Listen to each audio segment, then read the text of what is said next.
Education continues to be a high priority in the Georgia legislature. Despite a projected decrease in state revenue collections of about 15%, the Department of Education will only receive a cut of approximately 1% for 2010. This is made possible by recognizing more than $400 million in federal stimulus dollars and making education funding a priority. K-12 spending makes up more than 46% of the total state budget. The cuts in the budget will certainly impact local school systems in 2010. There's no way around that. And there'll be some very difficult choices made by many of them. We are fortunate in House District 1 to have school systems that are well managed and are in a position to weather the economic storm much more effectively than many of their counterparts around the state. We should be proud of the school systems here in Northwest Georgia. House Bill 178 was passed by the legislature this year to provide assistance to those local systems in handling the financial difficulties they're experiencing. Expenditure controls placed upon the local school systems provide too little flexibility in how state dollars are spent.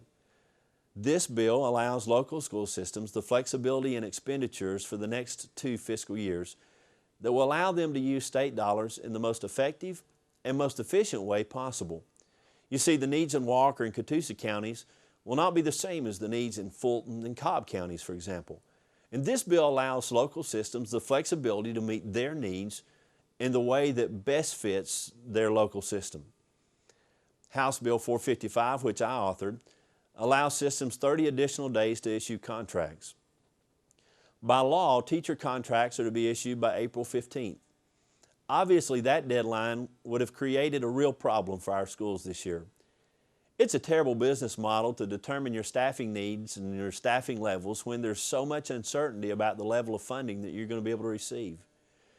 It is believed that this 30-day extension will keep as many as 70 teachers in my district from receiving unnecessary letters informing them that their contract would not be renewed. I believe that stability was crucial. The Senate placed 2 amendments on House Bill 455. One of them removed a sunset provision that would have allowed the master teacher to sunset on June 30th of this year. The other amendment will grandfather teachers currently receiving leadership supplements, but it will require any teacher receiving their leadership certification after July 1st of 2010 to be in administration in order to receive the supplement.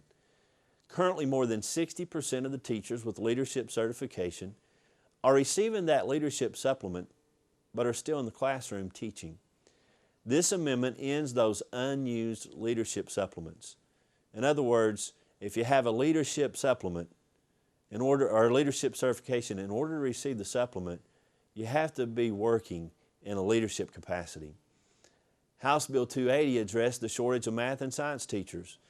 We have a tremendous shortage of math and science teachers, and we need to do something about that. This bill will begin paying new math and science teachers on a salary scale of a 5th-year teacher. It's hoped that this incentive will encourage some of Georgia's best science and math students to consider education as a career. The Building Resourceful Individuals to Develop Georgia's Economy, or the Bridge Bill, passed this session as well. This bill is a direct result of work done by a 2006 study committee appointed by Speaker Richardson that was commissioned to examine the issues surrounding the feasibility and usefulness of implementing a market demand skills program in grades 10 through 12 in Georgia's public high schools. This is to address the youth unemployment and improve economic development. During these hearings, the following 3 themes were reiterated by numerous speakers that testified. 1, children must be engaged by 9th grade in career and educational pathways that will prepare them for further study and a good job. 2, Georgia must raise the academic rigor for all students. High expectations are key to improved results. For some students, this means providing a link from academic studies to career studies for learning to be meaningful.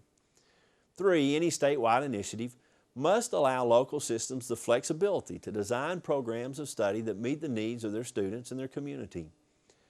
The Bridge Bill will give students a choice of focused programs of study starting in the 9th grade to prepare them for post-secondary studies and careers.